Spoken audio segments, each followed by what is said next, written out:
पति पत्नी की भावात्मक कहानी। यह कहानी है एक गरीब लड़का की व उसकी पत्नी की।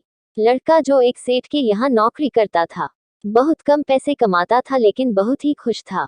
उसकी पत्नी बहुत सुंदर थी जिससे वह बेइंतहा प्यार करता था। उसकी पत्नी के बाल बहुत ही लंबे व सुंदर थे।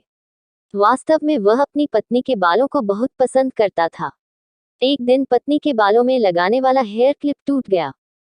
पति काम से घर आया। पत्नी ने कहा कि मेरे बालों का हेयर क्लिप टूट गया है, उसके बिना मैं अपने बालों को नहीं संभाल सकती।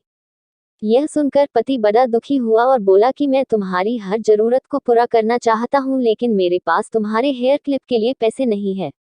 मेरी अपनी घड़ी 1 महीने से खराब है, मैं इसको ही सही नहीं करा पा रहा हूँ। पत्नी ने कहा ठीक है, मुझे कोई खास जरूरत नहीं है।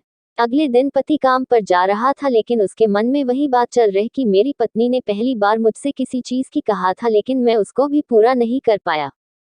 फिर उसका ध्यान अपनी खराब पई घड़ी पर गया और उसे घड़ी सुधारने वाली दुकान पर जाकर कुछ रुपए में बेच दी। घड़ी खराब थी इसलिए कुछ ज्यादा रुपए की नहीं गई लेकिन जितने रुपए का क्लिप आता उतने रुपए मिल गए थे। वह क्लिप की दुकान पर गया और जैसा उसकी पत्नी का क्लिप था वैसा ही लेकर आ गया। पति बहुत खुश था कि आज अपनी पत्नी को जाकर देने वाला हूँ। पति घर पहुंचा तो देखा कि उसकी पत्नी के जो लंबे सुंदर बाल थे वो बिल्कुल छोटे करवा लिए हैं। पति ने यह सब देखकर पत्नी से कहा कि ये इतने छोटे बाल क्यों करा लिए?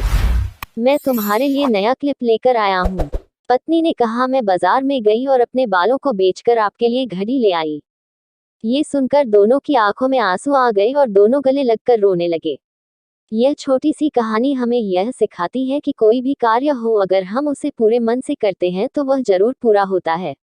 हम जब भी किसी कार्य को अपने पूरे मन से नहीं करते हैं तो वो ठीक से नहीं हो पाता है।